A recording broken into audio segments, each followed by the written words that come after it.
Hello there, and welcome to Take Pride Barbershop here in beautiful Portland, Oregon. My name is Anthony Alvarez. I'm a member of Milwaukee Lutheran Church and currently in candidacy at the Oregon Synod for rostered minister of Word and Sacrament, and will be pursuing my MDiv at PLTS this fall.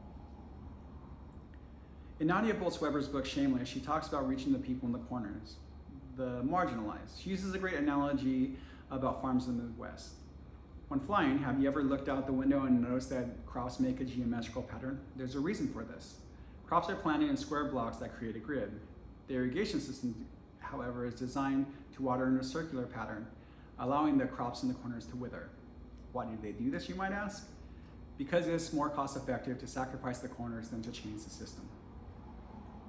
I'm a queer, multiracial alcoholic in recovery who's dropped out of college and sometimes performs in drag. I understand what it feels like to exist in the margins.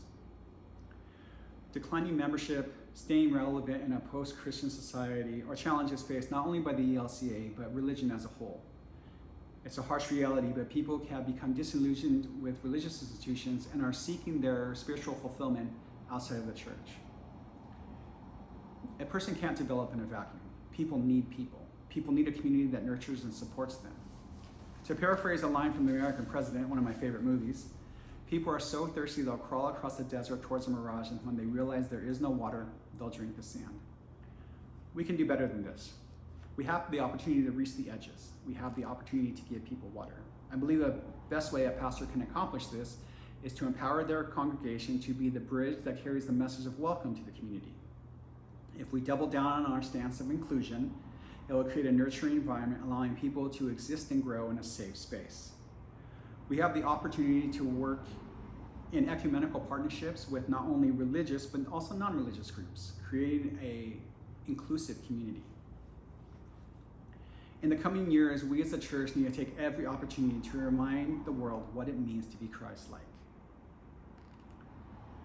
There are many types of leaders in this world: autocratic, transformational, democratic, the list goes on and on. But I feel there are a few things that make a leader great. First, courage. It takes courage to be honest, to be vulnerable. It takes courage to admit when you're wrong or made a mistake. It takes courage to show people that you're human and God still loves you. I don't believe courage just comes out of thin air. I believe it's social, it's an external force. Like, I have the courage to jump out of a plane because I have a parachute. If you have someone in your life that says, I believe in you, you got this, and even if everything goes sideways, I'm still here, you'll have the courage to do anything. The next is integrity, doing the right thing even when it's hard or unpopular. You need courage to have integrity, and integrity drives courage. They go hand in hand. Lastly, being a good communicator. By this I mean listening in a way people feel heard and speaking in a way that people can hear. Pastor Steve Herder is the best example of this in my life. He led me through confirmation, high school youth group. He even helped me move into my dorm my first day at CLU. He spoke in a way I could understand, listened in a way I felt valid, was willing to show vulnerability, and when he didn't have the answer, he was honest about it. He made me feel important, cared for, and part of the community. This is the kind of leader I try to emulate. I don't always succeed, but it is what I strive for. Now, much like Dorothy, I'm very excited to peek behind the curtain, to broaden my understanding of God, the Bible, and Lutheran theology. From learning how the church truly works, to giving Bible stories from my youth, context, and historical background. I'm excited to be a sponge.